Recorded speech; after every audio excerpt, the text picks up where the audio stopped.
Hi guys, ఎలా ఉన్నారు? బాగున్నారా? ఈరోజు కార్తీక దీపం రివ్యూ ఎలా ఉందని అయితే చెప్పేస్తున్నాను. రివ్యూ అంటే ఏంటి అంటే, ఈరోజు కార్తీక దీపం ఏం జరిగింది, అప్కమింగ్ ఎపిసోడ్స్లో ఏం జరుగుతుందని ఈరోజు టాపిక్ వచ్చేసి. ఇంకా శ్రీధర్ అయితే జీవిత జీవిత జీవితకాలం అంతా జైలు ఉంటుంది, ఇది ఖాయం అని తన తన కావేరి శ్రీధర్ అయితే వెళ్ళిపోతారు. ఇంకా అప్పుడైతే కాంచన, ఏంట్రా ఇలా చేస్తున్నారు, ఏంటి ఇప్పుడు దీప పరిస్థితి ఏంట్రా, వాళ్ళు చెప్తుంటే నాకు భయం అవుతుంది అని అంటూ ఉంటుంది కాంచన. ఏం భయపడకమ్మా, ఆయన నిజమే చెప్పాడు అని అంటూ ఉంటుండు కార్తిక్ అయితే. ఏంట్రా, ఏంటి నిజం అని అంటూ ఉంటుంది కాంచన. ఇంకా అప్పుడైతే కార్తిక్ అయితే, అవునమ్మా, ఇప్పుడు మంచి లాయర్ కావాలి మనకు. ఆ లాయర్ వాళ్ళు పెట్టుకున్నారు కానీ మన లాయర్ని మనం పెట్టుకోవలేదు.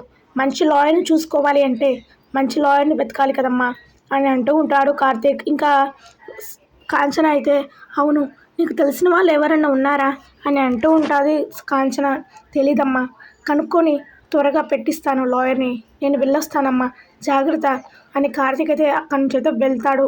ఇంకా అప్పుడైతే లాయర్ని అయితే కలుస్తాడు కార్తీక్. ఇంకా లాయర్కి అయితే అన్నీ చెప్పేస్తాడు.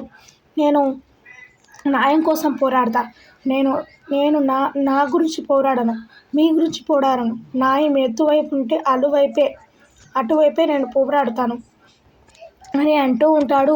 లాయర్ అయితే, సరే సార్, మీ తెలివితేటలకు మీ హ్యాండ్సమ్కి నేను సెల్యూట్ కొడుతున్నాను సార్ అంత అయితే ఇంకా దీప విషయాలన్నీ చెప్పేస్తాడు కార్తీక్ అయితే. సరే, ఇదంతా నేను రాసుకున్నాను, మనం పోలీస్ స్టేషన్కి వెళ్దాం పదా అని అక్కడి నుంచి అయితే వెళ్తూ ఉంటారు. ఇంకా అప్పుడే అయితే దీప్ అయితే ఏడుస్తూ ఉంటుంది. ఇంకా అప్పుడైతే కార్తీక్ అయితే వస్తాడు. కార్తీక్ బాబు అని అంటూ ఉంటుంది దీప, ఈయననే లాయర్, ఈయన మనం పెట్టుకోబోతున్న లాయర్ అని అంటూ ఉంటాడు కార్తీక్. అవునా, నమస్కారం సార్ అని అంటూ ఉంటుంది దీప. నమస్కారం దీప, నేను ఒక ప్రశ్న అడుగుతాను, దానికి సమాధానాలు చెప్పు అని అంటూ ఉంటాడు లాయర్ అయితే. Okay sir. దీప, నువ్వు ఏం జరిగింది ఆ రోజు అదంతా చెప్పేసే అని అంటూ ఉంటాడు కార్తీక్ అయితే. సరే బాబు, చెప్పండి సార్ అని అంటూ ఉంటుంది దీప. ఇంకా లాయర్ అయితే నీకు ఒకటి, నువ్వే కదా కార్తీక్ని పెళ్లి చేసుకోవాలని తన ఆస్తి మీద కన్నుబడి పెళ్లి చేసుకున్నావు. ఇంకా జ్యోత్స్న దానికి వ్యతిరేకంగా ఉంది కాబట్టి దాన్ని చంపడానికి వెళ్ళావు, కానీ ఆ బుల్లెట్ దశరథ్ గారికి కలిగింది, ఇదే కదా అని అంటూ ఉంటాడు లాయర్ అయితే. ఇంకా దీప్ అయితే షాక్ అయిపోతారు కార్తీక్, దీప, ఏంటి సార్ ఇలా మాట్లాడుతున్నారు? అవును కార్తీక్, ఇప్పుడు నేను మీ మంచి కోసం మీ లాయర్ని ఇలా మాట్లాడుతున్నానంటే ఇంకా రేపు కోర్టులో ఎలా ఉంటుంది, 30-40 మంది మధ్యలో ఇలా ఉంటుంది. ఇప్పుడు మనం ముగ్గురమే కాబట్టి ఎలాగోలా సర్దుకోవచ్చు, కానీ నేను అడిగే ఈ ప్రశ్న రేపు రెట్టింపుగా అడిగితే నిర్దోషులు ఇది ఒక్క గుర్తం విషయించుకో దీప, నువ్వు పేషెంట్ కలిగి ఉండాలి, ఓపిక ఉంటేనే నువ్వు ఈ కేసులో మనం గెలవగలం కార్తీక్ అని అంటూ ఉంటాడు లాయర్ అయితే. అవును సార్ అని ఆలోచిస్తూ ఉంటుంది దీప. ఇంకా కార్తీక్ అయితే, అవును దీప, ఇప్పుడు మన లాయర్ సార్గా ఇలా అడిగారు, రేపు వాళ్ళు ఎలా అడుగుతారు అని అంటూ ఉంటాడు కార్తీక్.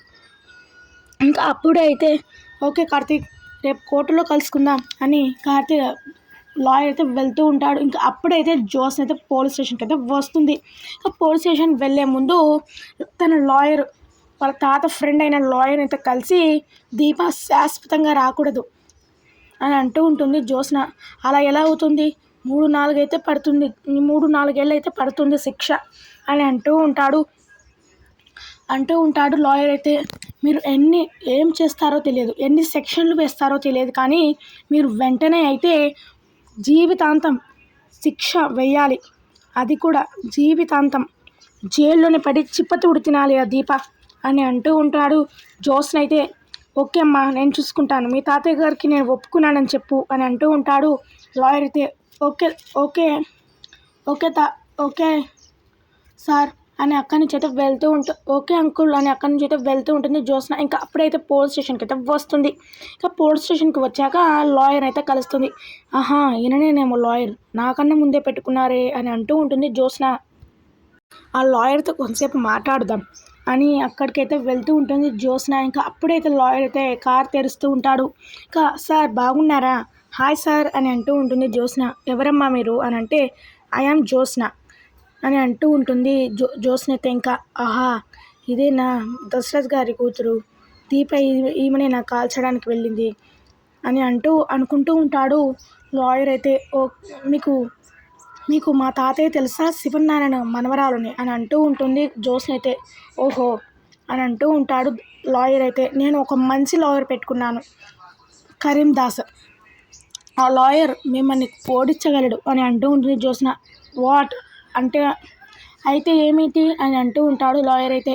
ప్రతిదానికి న్యాయం వైపు నేను నిలుస్తాను, న్యాయం ఇటువైపు ఉంటే అదే గెలుస్తుంది, రేపు కోర్టులో మాట్లాడుకుందాం అని అక్కడి నుంచి వెళ్ళిపోతాడు లాయర్ అయితే. ఇంకా అప్పుడైతే జ్యోత్స్న, వీడు ఇన్ని మాట్లాడుతున్నాడు కానీ రేపు గెలిచినాక తెలుస్తుందిలే ఎవరు గెలుస్తారు అనేది, ముందు ఈయనకు చెప్పాం, ముందు వాళ్ళకు కూడా చెప్పొద్దాం అని అంటూ ఉంటుంది జ్యోత్స్న అయితే. ఇంకా అప్పుడైతే పోలీస్ స్టేషన్కి ఉంటుంది. ఇంకా కార్తీక్ అయితే, దీప ఏం తిన్నావు, ఏం చేస్తున్నావు అని అంటూ ఉంటాడు. దీప ముందు శౌర్య ఎలా ఉంది బాబు, శౌర్య ఎలా ఉంది అని అంటూ ఉంటుంది దీప. ఇంకా అప్పుడైతే జ్యోత్స్న అయితే వస్తుంది. ఏంటి బాబా ఇలా వచ్చావు, ఏంటి దీప ఈ గతి పట్టింది నీకు, ఏంటి మా నాన్నని చంపాలనుకున్నావు కదా, అందుకే తగిన శాస్త్రి కలిగింది.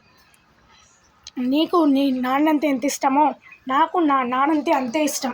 ఒక తల్లి ప్రేమ దూరం చేద్దామనుకున్నావు, అలాంటిది ఒక తండ్రి ప్రేమను దూరం చేద్దామనుకుంటున్నావా, నిన్ను వదిలిపెట్టను, మా నాన్నకేమైనా కావాలా అని అంటూ ఉంటుంది జ్యోత్స్న. ఇంకా అప్పుడైతే గొంతైతే పట్టుకుంటుంది దీప్ అయితే. ఇంకా చూశారు కదా ఫ్రెండ్స్, ఇంకా పట్టుకునేలోగా ఎండ్ అయిపోతుంది సీరియల్. ఇంకా ఇది ఫ్రెండ్స్ ఈరోజు రివ్యూ అయితే.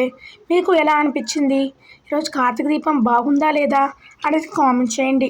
వీడియో నచ్చితే లైక్ చేసి సబ్స్క్రైబ్ చేసుకోండి, పక్కన బెల్ ఐకాన్ యాక్టివేట్ చేసుకోండి. టీవీలో కొన్న ఫస్ట్ మన ఛానల్లోనే మనము చూసేయచ్చు.